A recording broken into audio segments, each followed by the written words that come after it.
I'm thinking yes, Dave. I'm leaning towards yes. Initially I was like, eh.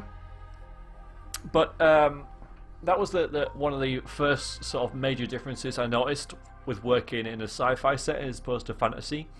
Because in fantasy, you can write that the character loses a leg or is even killed, and while it's a big deal, it's not as much of a big deal as this. Because if a character dies, for example, in fantasy, resurrection spell. I know there are exceptions and such, but basically you could put that in, you know, speaking generically. There's magic, there's gods and such, you know, that can do it, and so you could write it in relatively easily into a fantasy setting that, you know, that death, you can come back from death. In sci-fi, that doesn't happen. When you're dead in sci-fi, you're dead. So, and equally with broken limbs, with severed limbs, in fantasy you can have a heal limbs spell that just makes it better, and you can make that as easy as hard as you want because you're in charge. In fantasy, you are, you know, you can disregard science because you've got magic. Well, see, in sci-fi, you still, because it's in science fiction, yeah, it does. Because you could make it so that,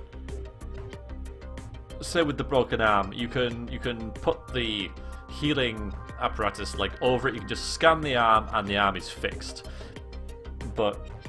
And that lends into world building. All this lends into world building because then you're establishing a certain amount of technology or a certain amount of sort of magical potency within your world. That then becomes a rule, you know. So that becomes embedded into your setting, and you have to stick with that. Then you have to keep it consistent across everything. So if you have this really amazing healing powers within magic, for example, you also have to have massive destructive powers. Therefore, instantly, magic becomes more powerful within your world. Now, in sci-fi, it's the same thing.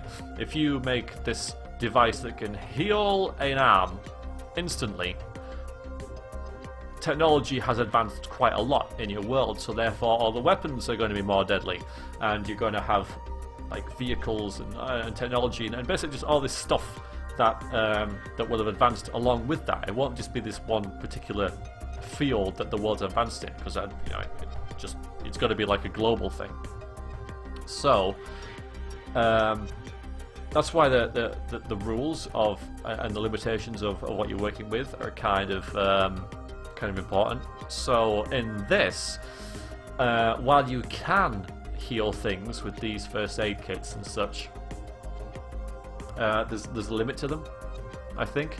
So the first aid kit can heal a broken bone, but it can't grow back a limb.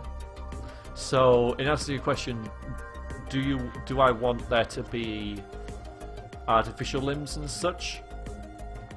I do. But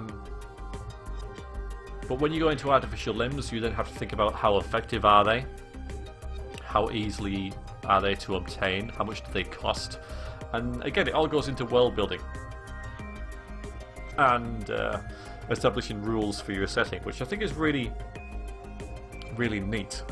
So in building this world, I'm creating rules for the world, the setting. So I think there are some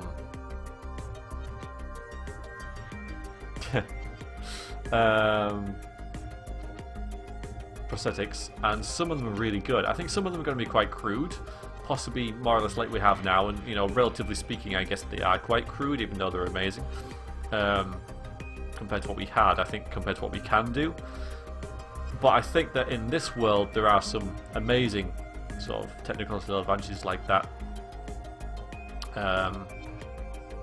But it's only for the super rich.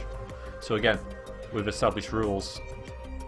So basically, yes, and there'll be tiers of such.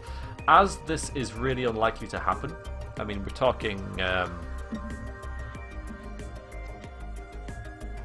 2% chance. Yeah, 2% chance that one of these happens. I'm not too worried about it just yet. typically there'll be like 5 of them happening in the next game, and I'm like, well, you know, but anyway. So, back to this. So I hope that answers your question anyway, that basically yes, but also in deciding that, you have to, yeah, it does depend what you lose. Yeah.